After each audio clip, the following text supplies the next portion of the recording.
Alright, so in this problem we're being asked to write the quadratic in vertex form.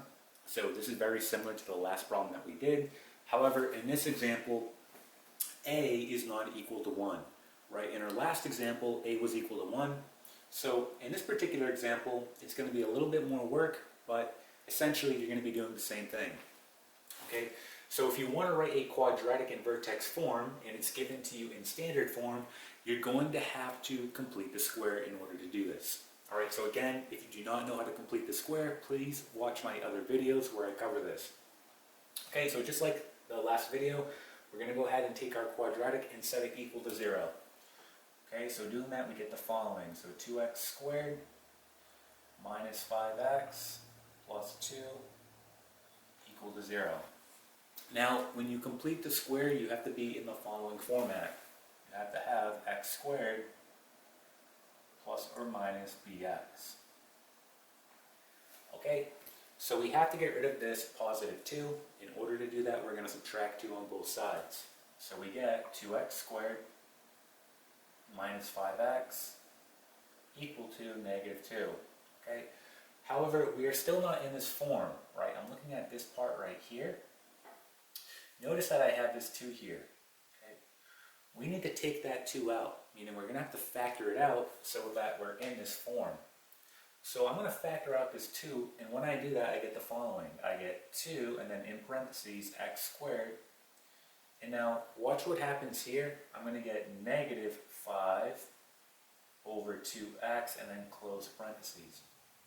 Okay, so you can check this out, right? If you go ahead and distribute this 2 to each of your terms inside, well, you're going to get 2x squared, right? And then 2 times negative 5 over 2x.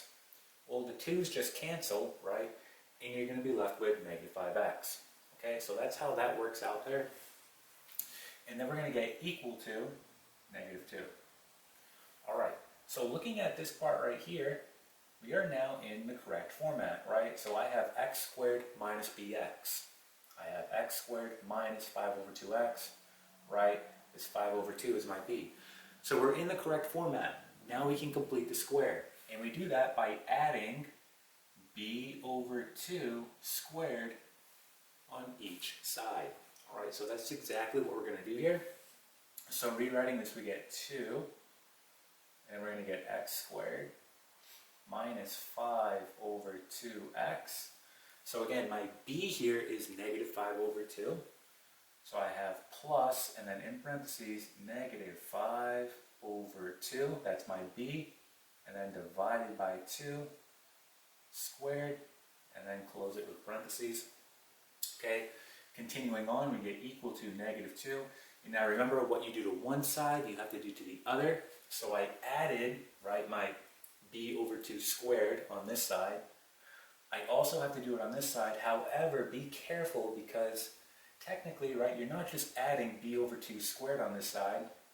It's actually 2 times b over 2 squared, right? So you have to do the same thing over here. You're going to do plus 2 times b over 2 squared, which is negative 5 over 2 divided by 2 squared. Okay? So let's take a look at what we get here. Negative 5 over 2 divided by 2. Well, that's just going to give you negative 5 over 4 squared. Right? And then just doing this out, right, using your properties of exponents, we know that it's just going to be negative 5 squared and 4 squared. So this becomes 25 all over 16. Okay? That's what b over 2 squared is in this case. So let's go ahead and rewrite this. We get 2, and then in parentheses, x squared minus 5 over 2x. Again, b over 2 squared, we determined it's going to be 25 over 16. So let's write it, plus 25 all over 16 equal to negative 2. Now again, this is 25 over 16, but now we have to multiply it by 2. So it's plus 50 all over 16. Okay, so we're getting close to the end. We need to go ahead now and factor this whole part right here. And remember the trick I told you in the previous videos? When factoring, it's really simple. You just have to remember what your b over 2 value was. So in this case, our b over 2 value was right here, -5 all over 4. And you're going to see where that comes into play when you go ahead and factor it. So let's go ahead and just erase this.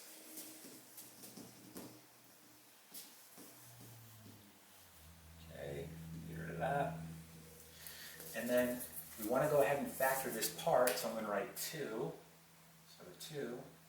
And now remember what I told you, what is b over 2? Well, in this case, it was -5 over 4.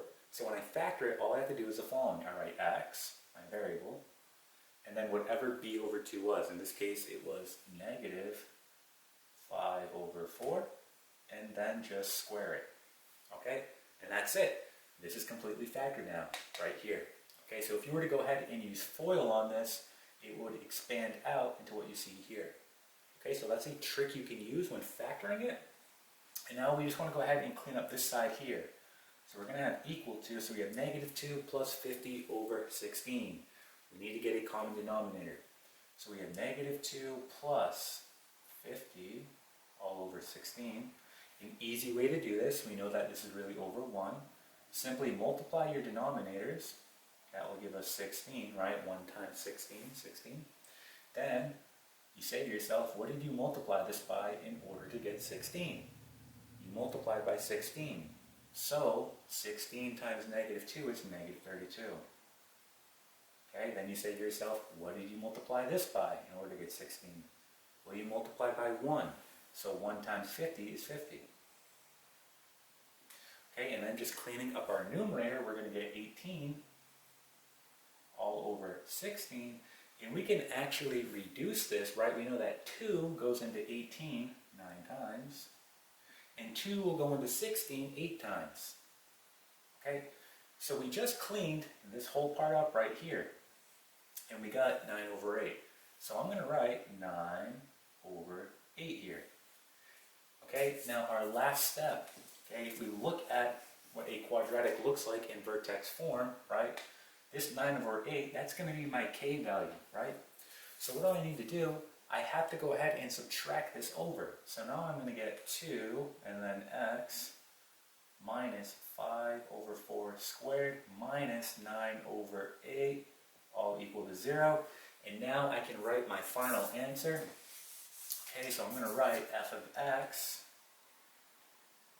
equals 2 times x minus 5 over 4 squared, and then minus 9 over 8. This is going to be your final answer right here.